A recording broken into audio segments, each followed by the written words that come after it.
What's up everybody, Sammy Paley here, and today I'm going to be talking about the best way to use every situation, and I mean every situation, to your advantage. In many situations we view it as a win or a lose, but I think we can completely eliminate that mindset and view it either as if you win or do well or you succeed, then you gain momentum.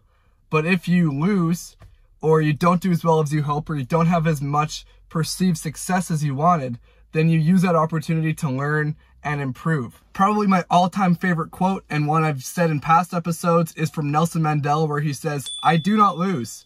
I either win or I learn." And that's exactly what this mentality embodies, and it is transformative beyond measure. A little over a week, I walked into my last final, and I noticed a general demeanor shift for me throughout all of my finals at Mount Royal in Calgary. In high school, and even in year one a little bit, I felt so much pressure to do well on my exams.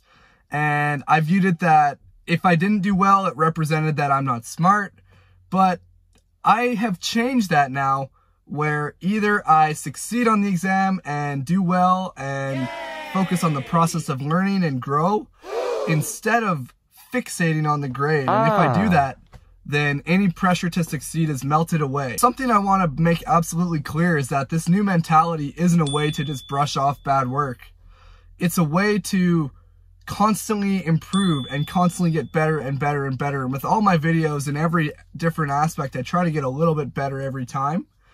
And if this video flops, for instance, then I have room to improve, and I have data and feedback I can use. If this video takes off, then I can maybe mirror what I did in this one.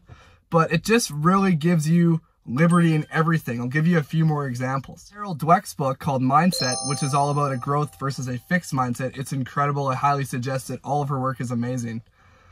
They talk about how Michael Jordan, heard of him? Despite being at the greatest level of success he was at, was never satisfied. He was always finding ways to improve, and yes, he used his winning as momentum, but when he lost, that's when he would double down and work harder, because it was all about improving and getting better and just showing up over and over and over. And that's something I talk about all the time on this channel. If you're watching this, there's a good chance you're like me, you dream big, you have this dreamer's mind, and that's all great. But if we don't take action, we will never move towards the person we wish to become.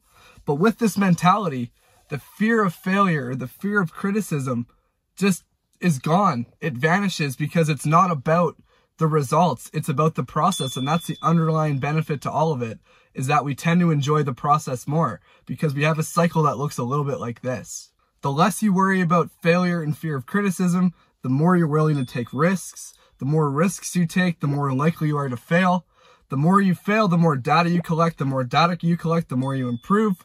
The more you improve, the better you get. The better you get, the more willing you are to take more risks.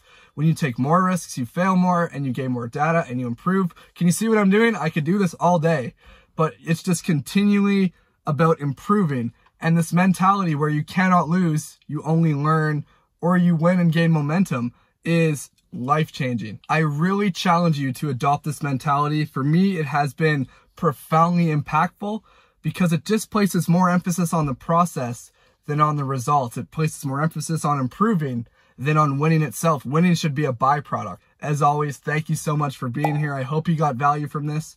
Take care. I'll see you soon.